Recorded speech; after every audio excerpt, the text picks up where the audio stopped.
Lagi ko nga pong sinasabi, there is no elevator access for success. Bawat season of our life, bawat stages of our life, maraming itinuturo ang Panginoon sa atin. Lahat naman po tayo, gusto natin ng success. But unfortunately, wala pong tinatawag na overnight success.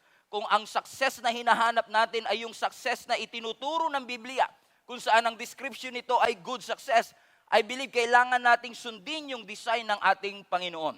Lalo tayong mga Pilipino, mahilig tayong tumaya ng loto at kapag yung jackpot prize ay umaabot ng daan-daang milyon, talagang pinipilahan niya ng mga Pilipino kasi sino ba naman ang ayaw ng 100 million pesos? O kaya naman ay 200 million pesos. Kaya talagang titiisin mo yung pila kasi nga yung anumang hirap o financial struggle o kakulangan natin sa salapi, naniniwala tayo na overnight, pwede natin itong masolusyonan at bigla ka nalang magkakaroon ng maraming pera o limpak-limpak na salapi. Unfortunately, ang sabi din ng survey, 70% ng mga taong nanalo sa loto ay nalugi din agad after 3 months. Ibig sabihin, nakuha nila yung gusto nila, but unfortunately, they are not equipped to handle the blessing, so-called blessing, that they have received. Nanalo sila sa loto, na-promote sila sa trabaho, but sometimes success doesn't feel successful. Alam niyo, ang ganda ng verse na binabasa natin sa scripture kasi ang sabi nga doon, there is always a time for every activity under heaven. Sabi rin po ng lumang kasabihan, timing is everything. Ako naniniwala ako that timing is everything. Kapag nagjo-joke ka, timing is everything. Hindi mo basta-basta pwedeng bitawan yung mga punchline mo kasi based on my experience, kapag ginoke mo ito one time, walang guarantee na sa susunod na magjo-joke ka nito ay ganun pa rin yung pagtanggap at pagtawa ng mga tao sa parehong joke na binitawan mo. Kasi nga naman, timing is everything. Hindi mo basta-basta pwedeng bitawan lang yung joke na gusto mong banggitin. Sa pag-inom ng gamot, timing is everything. Sa paghingi ng sweldo sa iyong boss, kung ikaw ay maghihingi ng increase sa salary, di ba, timing is everything. Kapag maghihingi ka ng baon o dagdag baon sa iyong mga magulang, di ba, timing is everything. Katulad ng sinasabi ng scripture, there is always a time for every activity under heaven. You have to adapt to the season that you are in. You have to realize na gusto nating makamit ang mga certain stages, certain levels na gusto nating maabot, gusto nating mabilisan, gusto nating overnight success. But we have to realize that our life is transitioning from season to season. And very important that you know what season are you in. Kung paano dapat alam natin kung anong taon na tayo meron ngayon, hindi mo pwedeng sabihin 1999 pa rin kahit 2022 na because you have to be aware of the season that you are in. Kumbaga, it is just ridiculous na kapag ka may winter, may yelo, may niebe, magsasando ka doon, nasasabihin mo, hindi ba pwedeng pakihinaan yung aircon o kaya pakibawasan yung mga tumutulong yelo kasi kailangan ikaw ang mag-a-adjust dun sa season na iyong kinalalagyan. Hindi mag-a-adjust ang season sa iyo. And sometimes, marami sa atin ang nagsasuffer kasi we don't dress appropriately in the season that we are in. Hindi tayo aware na tayo ay nasa season of waiting. Hindi tayo aware na tayo ay nasa season of planting. Hindi tayo aware na tayo ay nasa season of harvest. Some people are just so careless na wini-waste o sinasayang natin ang ating oras at lagi lang natin sinasabi, mahaba pa buhay mo. Masyado ka pang bata. Enjoy your life to the fullest. Magiinom ka lang, magbisyo ka lang, mag-video games ka lang, masayang-masaya ka. O sige, may school kayo, mag-cutting ka lang ng mag-cutting. Total, hindi ka naman nahuhuli ng teacher without you realizing na habang nakakalusot ka, quote-unquote, sa iyong teacher dahil hindi ka niya nahuhuli. Pero in essence, sinasabotahe mo ang sarili mong future because hindi magtatagal, tatanda ka din. So yung season ng pag-aaral, yung season ng pagtatrabaho, yung season ng planting, yung season ng harvest, kailangan po natin siyang i-take advantage. Wala pong question. Ang Diyos natin ay gusto ng great things in our life. Sa English, God wants greater things in your life. Pwede niyo po ba yung banggitin sa inyong katabi? God wants greater things in your life. Kahit gano'n naka-great, kahit gano'n kaganda, kahit gano'n karaming blessings ang meron ka, gusto ng Lord na daling ka sa next season of your life from strength to strength, from glory to glory, from faith to faith, na kung paanong nakatanggap ka marahil ng breakthrough at first, pero naniniwala ko that the best is yet to come, that you ain't seen nothing yet. Kaya nga naalala ko, nung ako'y bata pa, share ko lang, I don't realize that my life really matters. Kasi nga, kapag 12 years old ka, parang ang dami-dami mo pang panahon. kapag 20 years old ka pa, parang ang lakas-lakas mo pa at parang hindi mauubos ang oras at parang ang pagising sa umaga ay normal lang na mga bagay. Na maaaring ngayon minamaliit mo yung season that you are in kasi hindi mo makita yung breakthrough and miracle na matagal mo nang hinihingi sa Panginoon. Pero gusto ko lang ipaalala sa bawat isa sa atin, God has a plan for your life. Ang plano ng Panginoon sa iyo is to be the head and not the tail. Ang plano ng Panginoon sa iyo is to be above and not beneath. You are called, you are chosen, you are anointed, you are gifted, you are a disciple of Jesus Christ, you are the salt of this world, the light of this world, redeemed of the Lord. And you have to be reminded of that truth. Ano mang bagay na binato sa iyo dahil sa season na meron ka ngayon, kailangan mong paniwalaan yung destiny na inihanda ng Panginoon sa iyo. Kaya nga po, wag nating sasayangin ang ating oras sa mga bagay na hindi naman talaga mahalaga. Do not waste your time on things or something that is insignificant where in fact you can make a huge difference in the life of those who are around you. Your life can affect somebody else's life. Hindi mo kailangan mag-compromise o i-compromise ang iyong pananampalataya to make things happen. Hindi mo kailangan i-compromise ang iyong moral principle para lang matanggap ka ng iyong mga kaibigan. You don't have to cheat to be admired. You don't have to hide your Christianity. You don't have to hide your faith para lang makapag-blend in sa iba. You have to understand that your life matters, your time matters, so it's your choice. Will you invest your time or waste your time? Everybody say invest. Amen? We always have that choice. Ako ba, bilang anak ng Panginoon, will invest the time that God has entrusted in my life or will I waste the time that I have? As I've said earlier, ang ating pong buhay ay nasa season lang. No, meron tinatawag tayong season of planting, meron tayong tinatawag na season of harvest. Marami ang nafo-frustrate kasi akala nila laging season of harvest. No, may mga season of planting, may mga season of harvest. May mga time na magtatanim ka, may mga time na mag-aani ka.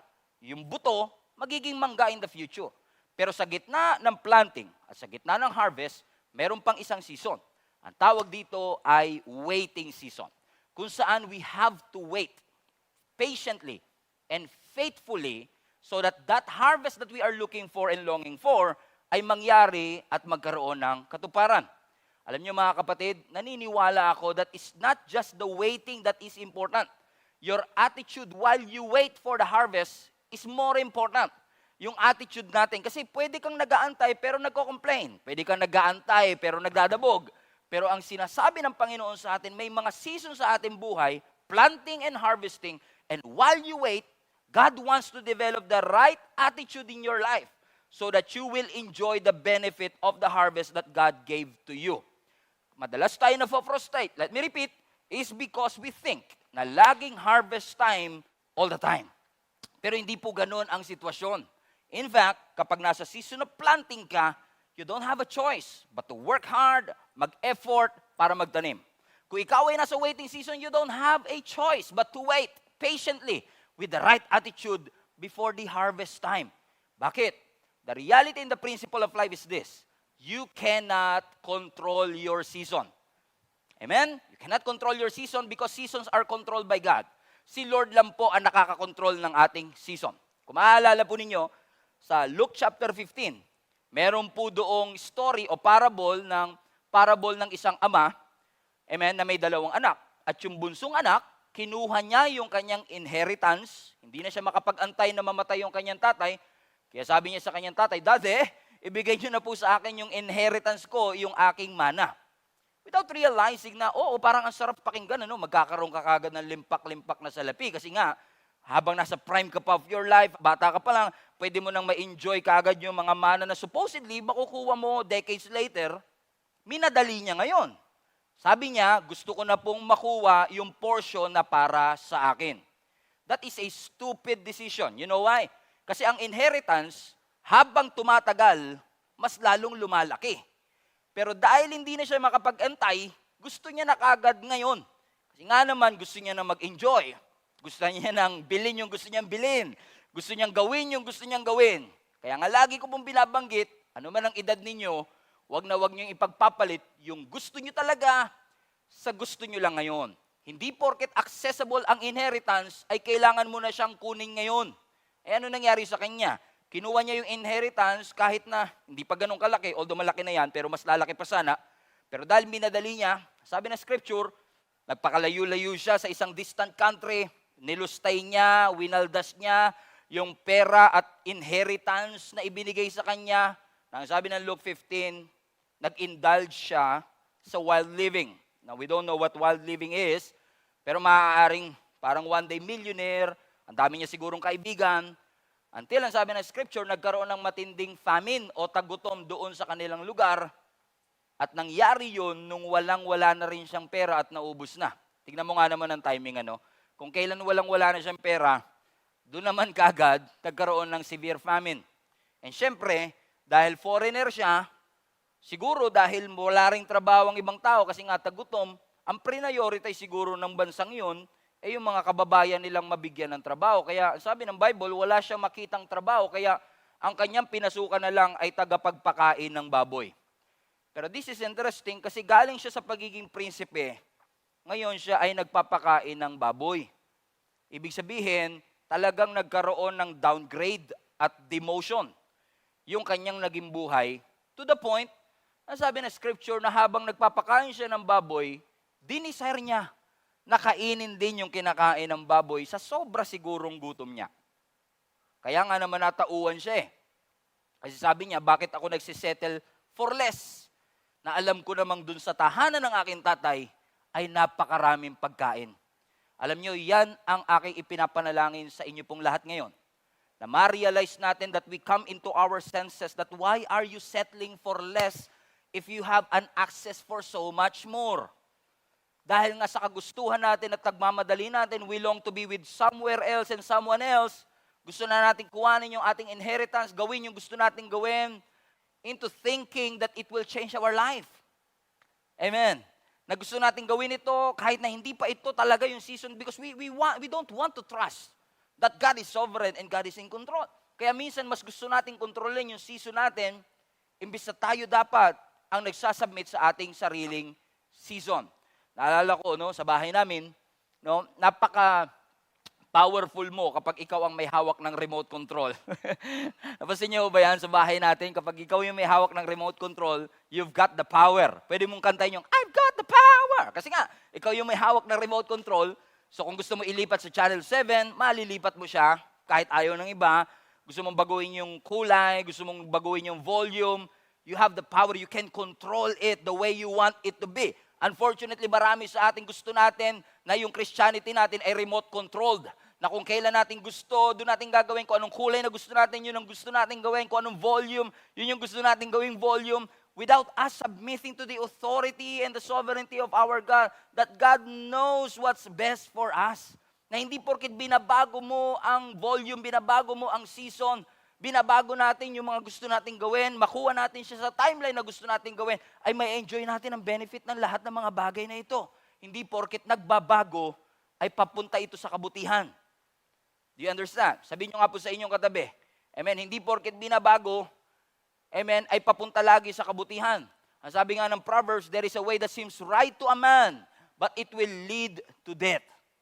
That's why, my encouragement to you, na anumang season that you are in, you just trust the Lord na merong plano ang Panginoon sa bawat isa sa atin. Na kung anumang season na meron ka, merong plano ang Panginoon kung ba't niya inaalaw na ikaw ay manatili para may ma-develop ang Panginoon sa bawat isa sa atin. Hindi natin pwedeng applyan ng remote control ang ating buhay Kristiyano. Na gusto, kung kailan natin gustong baguhin ang season, ang channel, ang volume, ang kulay. Naalala ko sa bahay namin, mas gusto kong kulay ng TV, medyo cinematic.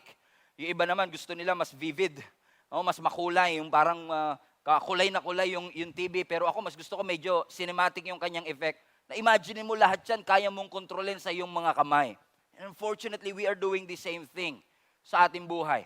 Na maaaring iba sa atin, sasabihin, ay, hirap na hirap ako sa pag-aaral ko. Pwede bang i-fast forward ito?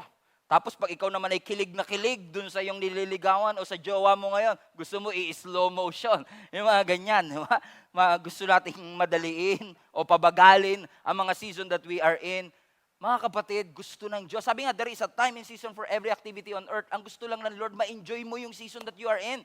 not to control your season, but to enjoy the season that you are in. Whatever season na nilagay ng Panginoon sa buhay mo, anumang season na meron ka, maybe nasa season ka ng planting, ng waiting, or ng harvest, gusto ng Lord ma-enjoy mo yung season that is in front of you. Amen? Kung ikaw ay teenager, wag mo i-fast forward para ikaw kagad ay maging adult. Kasi yung mga adult din gusto mag-rewind, papunta naman sa teenage years. Sasabihin nila, ay, mas gusto ko pa rin yung mga panahong nag-aaral ako. Yung mga nag-aaral naman, ay, mas gusto ko sana ngayon, nagtatrabaho na ako, nakakapag-provide na ako para sa aking sariling pamilya. We always long for the next season. We always long for the next timing, for the next stage of life. And we forgot to be present in our own season. Let me repeat.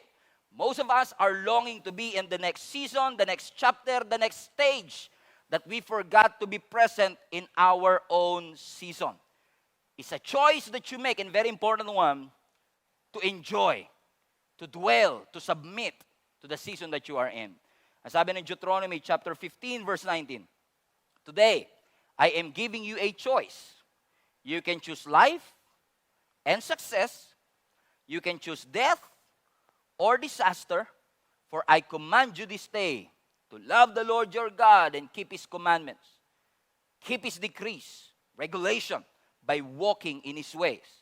If you do this, you will live and multiply, and the Lord your God will bless you, and the land you're about to enter and occupy. Sinasabi pala ito ng Panginoon ni Joshua sa mga Israelites bago sila pumasok ng promised land. Verse 17, but if your heart turns away, and your heart refuse to listen, if you are drawn away to serve and worship other gods, ibig sabihin, pero kung pipiliin mo na sambahin ang hindi naman talaga Diyos, then I warn you now that you will certainly be destroyed. You will not live a long life. You will not live a good life in the land you are crossing the Jordan to occupy. Ganda ng verse na ito, pero ang ibig sabihin lang nito sa atin mga kapatid, may mga pagpili po tayo na ginagawa sa ating buhay, regardless of our season, regardless of our age, always choose life. Because when you disobey, you will be destroyed. Kumbaga, sinasabi ng Panginoon, kung pipiliin mo ang buhay, may blessing. Kung pipiliin mo ang kamatayan, mapapahama ka. In essence, sinasabi ni Lord, sayang naman yung magagandang plano ko sa iyo. Ang ganda ng pinagdadalhan ng Panginoon sa atin, pero hindi kanya pipilitin na yun ang iyong piliin. Ikaw pa rin ang mamimili. Gusto mo bang kuhanin ng inheritance mo ngayon? O hayaan mo itong mananatili at mag-trust ka sa season habang ikaw ay nasa poder ng iyong ama at i-enjoy lahat ng benefits ng pagiging anak? It's your choice. Hindi si Lord ang maghahatid ng kamatayan, hindi si Lord ang maghahatid ng punishment, pero yung decision mo mismo na yon. Nakuhanin, mag-settle for less, yun mismo ang sisira ng iyong buhay. Tatandaan po ninyo ito, God is not a brutal and cruel God.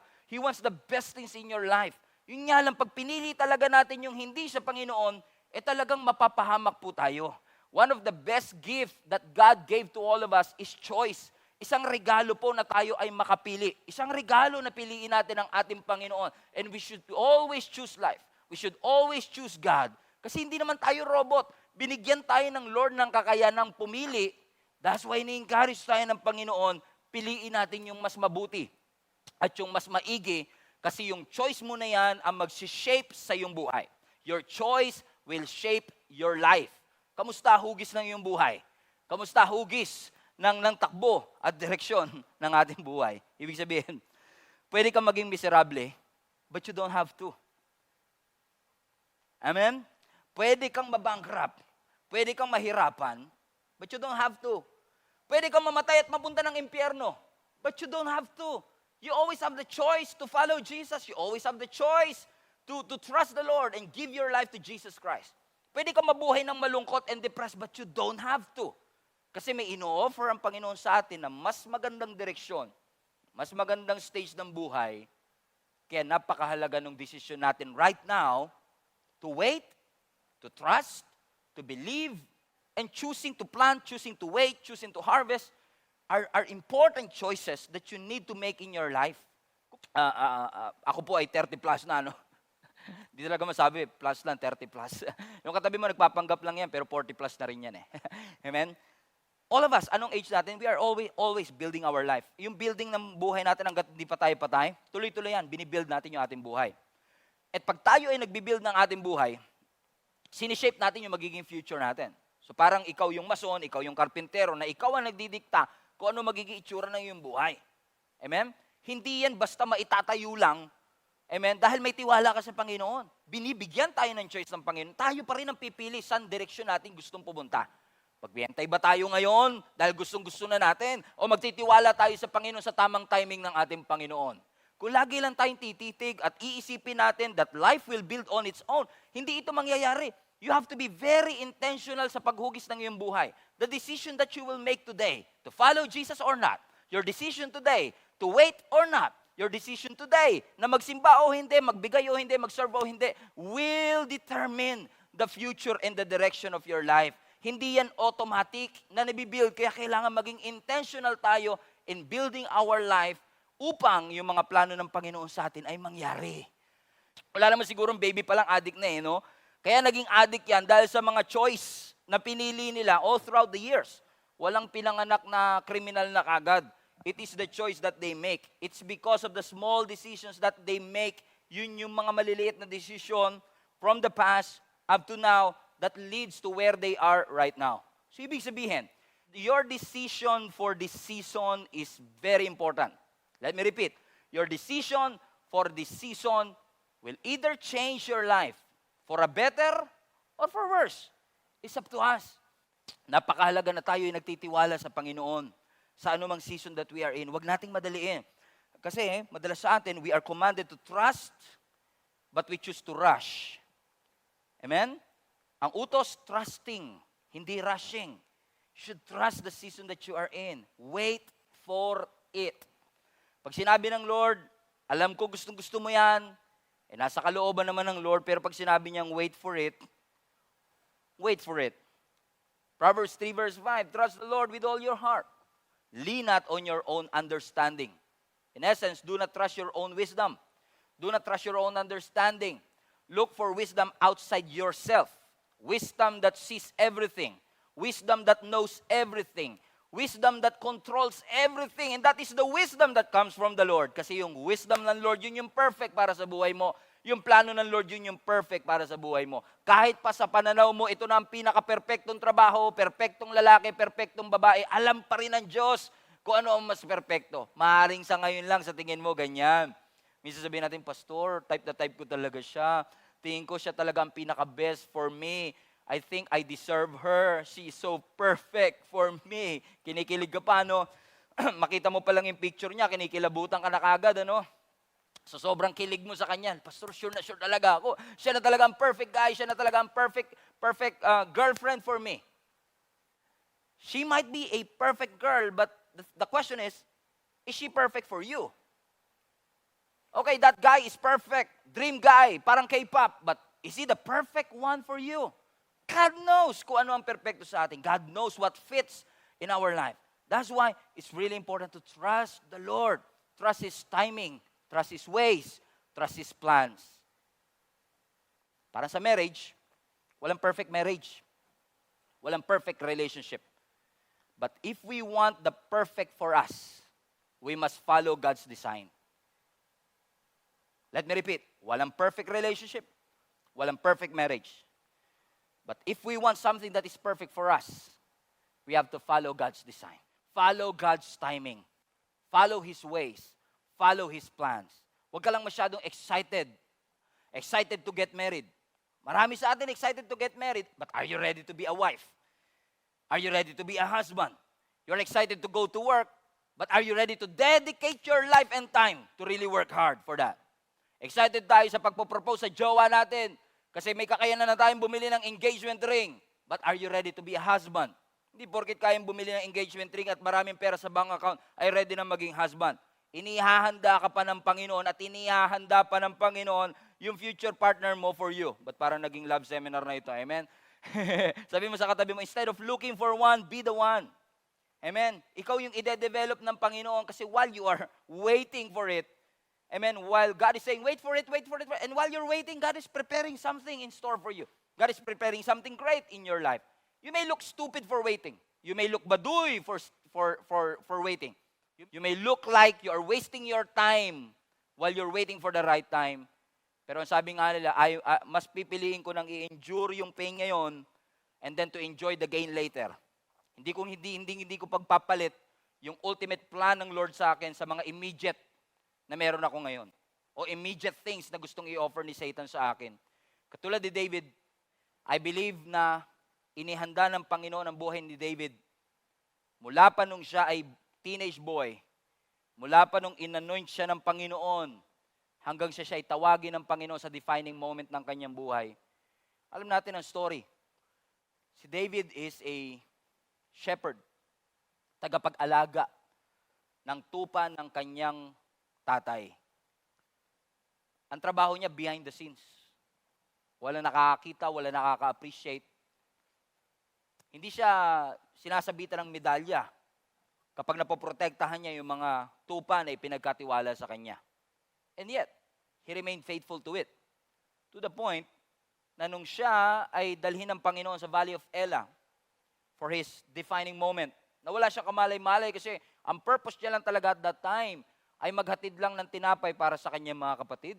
Sino ba naman ang mag-aakala that God will use what he has been through to help the Israelites go through the Goliath na meron sa kanilang harapan? You'll never know, kapatid, kung kailan darating ang defining moment ng iyong buhay. God prepared David in the dark. God prepared David noong mga panahong walang nakakapansin sa kanyang kakayanan. Yung panahong marahil naboboard pa siya. Yung panahong marahil nagrereklamo pa siya. Wala siyang kamalay-malay that his destiny is greater than his history. Let me repeat. Wala siyang kamalay-malay that his destiny is greater than his history. And maybe some of you are thinking the same thing. Na para bagang you are despising the small beginnings. You are despising the season that you are in without realizing that your destiny is greater than your history. What happened in the past, anumang matitinding bagay na iyong sinukuan, mga bagay na akala mong walang contribution para sa iyong future, gagamitin lahat yan ng ating Panginoon. God will work all things together for the benefit of those who love Him. He will use all the bad and the good, all the failures, all the sorrow, all the pain, all the sadness, all the celebration, all the strengths and weaknesses to work together for the good of those who love God. Bakit? Kasi ginagamit ng Lord yan para ipakita sa iyo that your destiny is greater than your history. Right now, all you need to do is continue to trust God. Because whatever it is that is happening in your life, maaaring nawalan ka ng mahal sa buhay, maaaring may problema kayo sa negosyo, maaaring may problema ang inyong pagsasama, maaaring financially hindi stable ang inyong buhay, pero life is not just happening to you. Life is not just happening to you. Life is happening for you. For you. It is for your own good. It is for your own benefit. God allowed it for a reason. Hindi kanya hahayaan na dumaan sa hirap at sasayangin ng Lord ang lahat ng hirap na yung pinagdadaanan. That's why I want to encourage you.